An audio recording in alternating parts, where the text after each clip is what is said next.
यह कहानी है रायपुर, छत्तीसगढ़ की, जहां एक पुरानी हवेली में छिपा था एक खौफनाक रहस्य।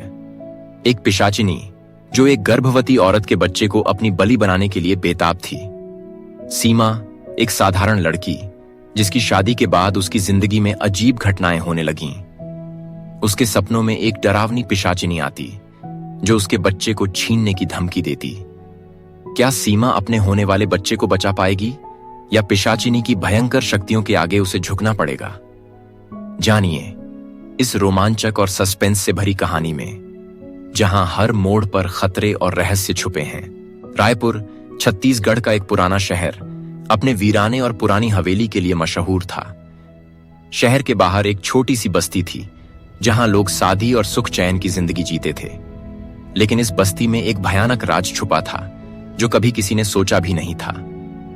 कहानी की शुरुआत होती है सीमा से, जो 22 साल की थी और उसकी शादी अभिषेक से होने वाली थी। सीमा के घर वाले और अभिषेक के परिवार ने इस रिश्ते को अपनी मर्जी से तय किया था। शादी के दिन नजदीक आ रहे थे, लेकिन सीमा के दिल में अजीब सी घबराहट थी। उसे अक्सर रातों को डरावने सपने आते थे, जिसमें वह एक पुरानी हवेली के अंदर अपने आप को फंसा पाती। उस हवेली में एक पिशाचिनी थी जो उसे हमेशा बुला रही थी। एक रात सीमा ने अपने सपने में पिशाचिनी को देखा, जो लाल आंखों से उस पर घूर रही थी और उसके पास आकर कहती, तू मेरी बेटी बनेगी, तेरा बच्चा मेरी भेंट होगा।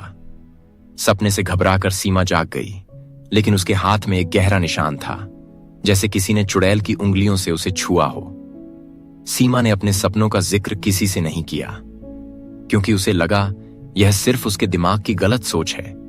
लेकिन शादी के बाद उसके सपने और भी ज्यादा डरावने हो गए।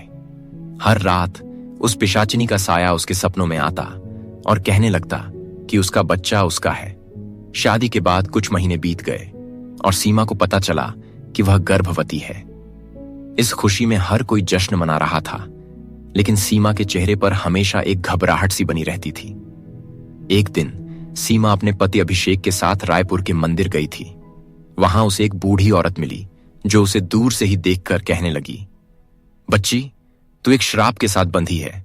तेरे ऊपर पिशाच का साया है। वह तेरा बच्चा चुरा लेगा। बच्चा पैदा होते ही तुझे उसे इस दुनिया में वापस बुलाना होगा। सीमा और अभिषेक यह सब सुनकर भौंचक के रह गए। अभिषेक ने बूढ़ी औरत को पागल समझकर उसका मजाक उड़ा दिया, लेकिन सीमा के मन में एक अजीब सी अशांति छा गई थी।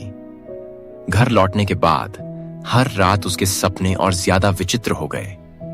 कभी वह अपने आप को एक अंधेरी गली में देखती जहां पिशाचिनी उसका पीछा कर रही होती, तो कभी उसे अपने आसपास अजीब सी चीजें महसूस होती। एक दिन उसकी हालत इतनी खराब हो गई कि उसने अभिषेक को अपने सपने के बारे में बताया। अभिषेक ने उसे शांत करने के लिए एक तांत्रिक के पास ले जाना उचित समझा। तांत्रिक ने कहा कि पिशाचिनी एक पुरानी हवेली में रहती थी जो रायपुर से थोड़ी दूर थी। उसने कहा, पिशाचिनी एक कभी मानवी थी जो अपने मरने के बाद अपने अपराधों के कारण पिशाचिनी बन गई। वह सिर्फ एक गर्भवती औरत के बच्चे को चुराकर अपने पाप का प्रायश्चित करना चाहती है। अगर तुम उसके सपने में गई हो तो तुम्हारा बच्चा खतरे में है। सीमा और अभिषेक को यह बात सुनकर काफी डर लगने लगा, लेकिन अभी उनके पास समय कम था। सीमा का प्रसव का दिन नजदीक आ रहा था। तांत्रिक ने उन्हें कहा कि सीमा को जब भी पिशाचिनी दिखाई दे तो उसे उस हवेली में जाकर उसका सामना करना होगा। एक रात जब सीमा अपने घर में अकेली थी, उसने पिशाचिनी को अपने सामने खड़ा देखा। पिशाचिनी ने उससे कहा, तेरा समय आ गया है, तेरे बच्चे को मैं ले जाने वाली हूं। सीमा डर के मारे चिल्लाने लगी, लेकिन तभी उसके मन में एक सोच आई। उसने डर को काबू में कर पिशाचिनी से कहा, अगर तुझे मेरा बच्चा चाहिए तो मुझे हवेली ले जा। रात के अंधेरे में सीमा उस हवेली में पिशाचिनी के साथ गई। हवेली अंदर से पूरी बर्बाद थी। हर जगह जालों का जाल और चूहों का डेरा था। जैसे ही सीमा अंदर गई, उसने देखा कि एक बड़ा सा छुरा पिशाचिनी के हाथ में है। पिशाचिनी ने कहा, अगर तुझे अपने बच्चे को बचाना है तो तुझे अपनी जिंदगी मेरे लिए छोड़नी होगी। लेकिन सीमा ने अपने मन में सोच रखा था कि वह अपनी जिंदगी और अपने बच्चे को किसी भी कीमत पर नहीं देगी। उसने अपना साहस जुटाकर तांत्रिक द्वारा दी गई मंत्र को याद किया और जोर से चिल्लाई, दूर हो जा, तू इस जगह से कभी वापस नहीं आ सकेगी।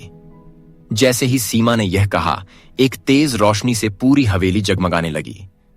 पिशाचिनी चीख कर घबरा गई और उसकी आंखों से लहू के आंसू बहने लगे। धीरे धीरे पिशाचिनी की शक्ल हवा में घुल गई और हवेली एक समय के बाद शांत हो गई। सीमा वहां बेहोश हो गई, लेकिन जब उसकी आंखें खुलीं तो वह अपने घर में थी। उसका पति अभिषेक उसके पास बैठा था और उसने कहा, तुम्हारा सपना खत्म हो गया सीमा, तुम अब सुरक्षित हो। कुछ महीने बाद सीमा ने एक प्यारे से बच्चे को जन्म दिया और अब उसकी जिंदगी पूरी तरह से शांत थी। लेकिन रायपुर की वह पुरानी हवेली, जो कभी एक भयानक पिशाचिनी का घर थी, आज भी शहर के लोगों के लिए एक राज बनी हुई थी। अंत में एक चीज तो पक्की थी, जो भी उस हवेली के पास से गुजरता उसे एक ठंडी हवा का झोंका महसूस होता।